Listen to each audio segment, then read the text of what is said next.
So yun nga, nabanggit ko na po yung pagsasalpakan nitong flat bar for deadbolt at saka yung sa may handle natin. Bali, ito po yung pinaka back panel.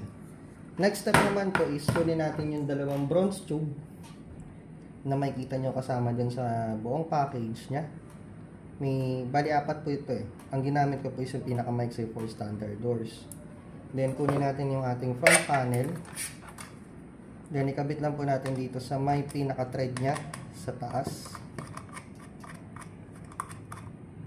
Then sa may baba.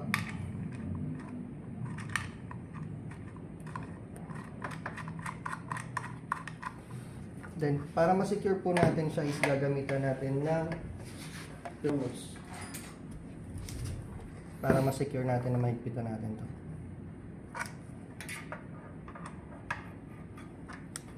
Next naman po, since ito yung ating front panel, syempre nandito matatagpuan yung pinaka mechanical linya. Ito. Dapat nandito rin siya nakapeso sa may harapan ng susian. So lulusot lang natin yung wire dun sa ginawa nating butas.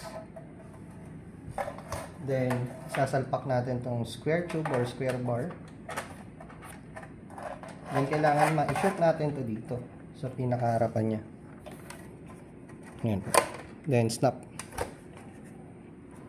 Next naman po is yung sa front panel, I mean sa back panel niya, kailangan lang natin ma-connect itong wires. So napakadali lang nito dahil plug and play lang siya. So pakinggan lang natin yung snapping sound. Then kapag nag-snap na siya, lulusot lang natin yung wire natin. Then sa mga ginawa nating butas. Then same process nung sa front panel, isushoot natin to. Pero ngayon may madadagdag dahil meron siya netong flat bar para sa deadbolt. So ito po siya. Kailangan natin siyang i-shoot dito sa butas na to. Shoot lang po natin yan, kagaya nito.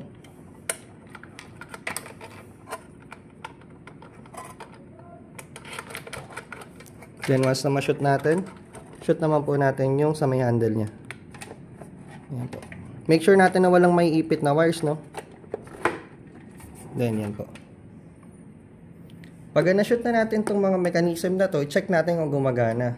Una po is yung deadbolt, next naman po is yung handle. So kailangan ganyan siya mag-function.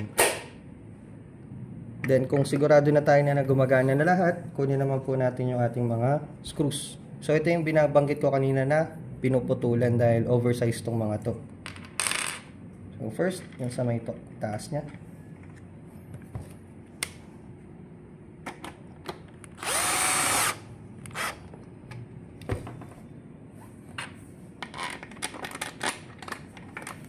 Next naman po ay yung sa may bottom part. Then check natin. I-testing na natin siya ngayon. Kakabitan natin ng AA batteries.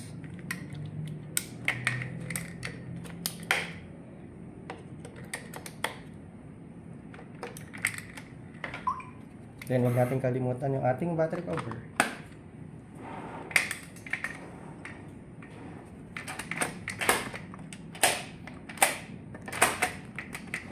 Sa front naman, test natin. Kailangan malalak mo siya ng ganun. Then pag binaba mo ito, hindi dapat magpa-function. Please add a Bluetooth administrator. Unlocked. Locked.